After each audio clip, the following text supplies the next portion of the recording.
नमस्कार। पितृपक्ष की यह है लोक प्रचलित रोचक कथा जोगे और भोगे।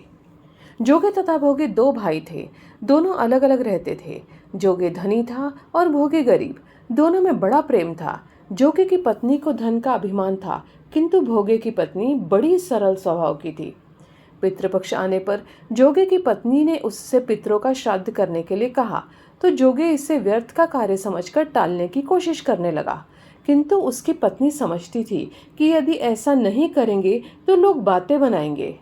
फिर उसे अपने मायके वालों को दावत पर बुलाने और अपनी शान दिखाने का यह उचित अवसर लगा।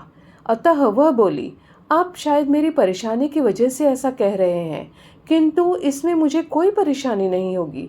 मैं भोगे की पत्नी को बुला लूंगी, दोनों मिलकर सारा काम कर लेंगी।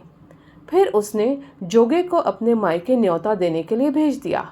दूसरे दिन उसके बुलाने पर भोगे की पत्नी सुबह सुबह आकर काम में जुट गई। उसने रसोई तैयार की, अनेक पकवान बनाए और फिर सभी काम निपटाकर अपने घर आ गई। आखिर उसे भी तो पितरों का श्राद्ध तर्पण करना था। इस अवसर पर न जोगे की पत्नी ने उसे रोका, न ही वह रुकी। शीघ्र ही दोपहर हो गई। पितर भूमि पर उतरे। जोगे भोगे के पितर पहले जोगे के यहाँ गए तो क्या देखते हैं कि उसके ससुराल वाले वहां भोजन पर जुटे हुए हैं। निराश होकर वे भोगे के यहाँ गए। मात्र पितरों के नाम पर अगियारी दी गई थी। पितरों ने उसकी राख चाटी और भूखे ही नदी के तट पर आ पहुंचे। थोड़ी देर में सारे पितर इकट्ठे हुए और अपने अपने यहाँ के श्राद्धों की बड़ाई करने लगे।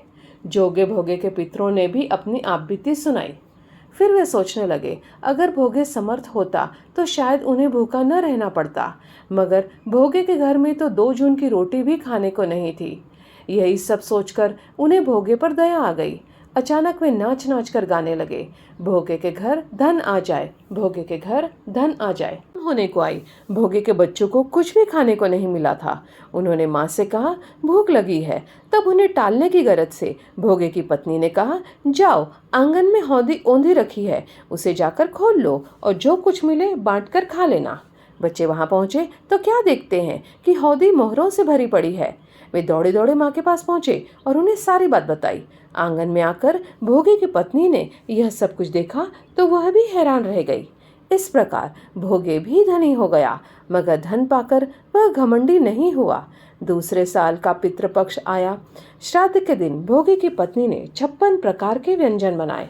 ब्राह्मण को बुलाकर श्राद्ध किया, भोजन कराया, दक्षिणा दी। जेठ जेठानी को सोने चांदी के बर्तनों में भोजन कराया। इससे पितर बड़े प्रसन्न तथा तृप्त हुए। ऐसी ही जानकारी कहानी के रूप में हम आपको देते हैं। आपको जो भी जानकारी या कहानी पसंद आती है तो हमें लाइक करके ज़रूर बताइएगा। चैनल को भी सब्सक्राइब कर लीजिए ताकि आपको ऐसी जानकारियाँ मिलती रहें। धन्यवाद।